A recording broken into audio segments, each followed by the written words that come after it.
Hi, this is Merlin. Today I'm just gonna talk about what I learned today.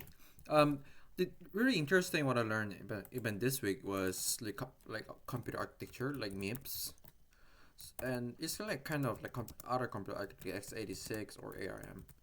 Uh, but so the MIPS is it's just like it's risk like reduce instructions computer architecture or those kind of things. So the the risk the myths between an x86 is the difference is the how many instructions we're gonna do. Example in the x86, I think the most important thing, like most different if you look at the characteristics of the difference between MIPS and x86, and the biggest thing is it is the instruction sets.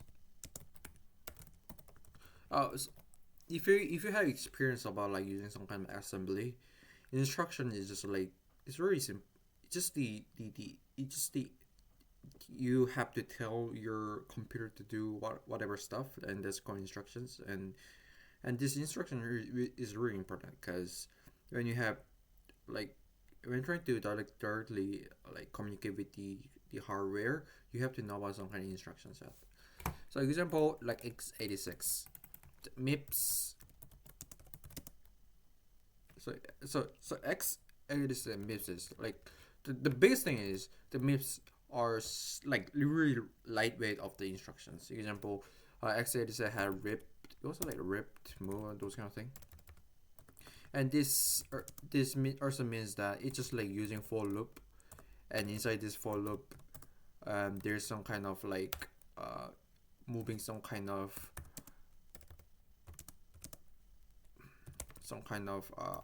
memory address or those kind of thing in using C.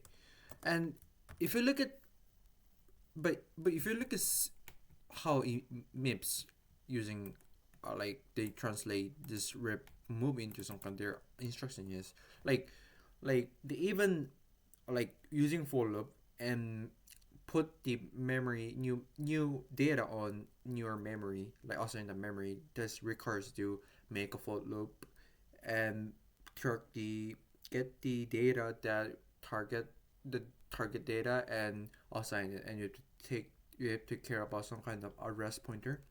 And that's the process. And like MIPS is the it's just the breakdown of this kind of the complex instruction into small chunk of it, and they utilize it as much as possible. If there's unnecessary instruction, they just throw it away.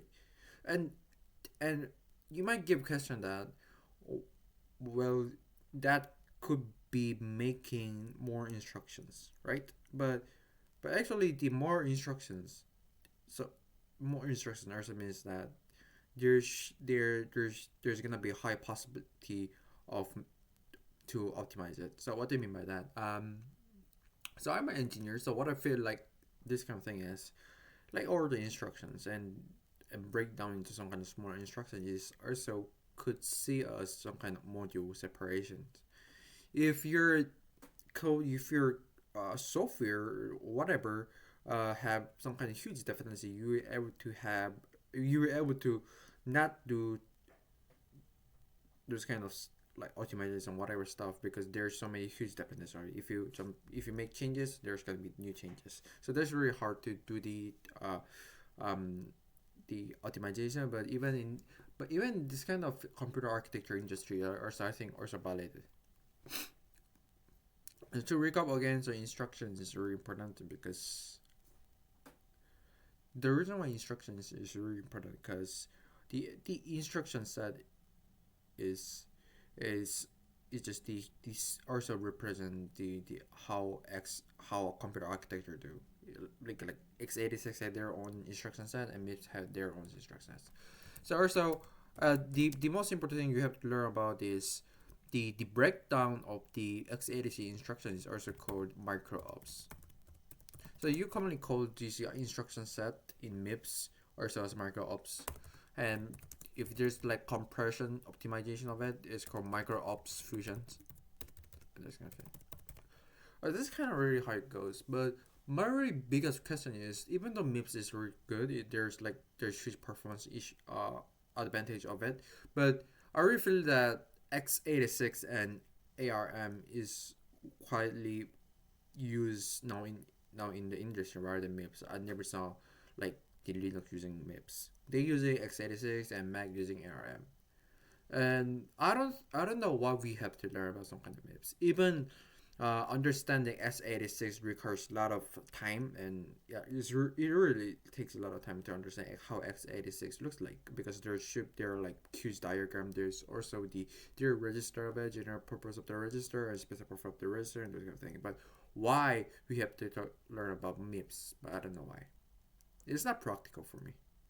I don't know why they teach this kind of MIPS in the class, even though, and we just study about some kind of like like the formula to get the clock cycle, the performance execution time of it. But I don't think that's very practical, because we're not trying to build some kind of computer architecture thing.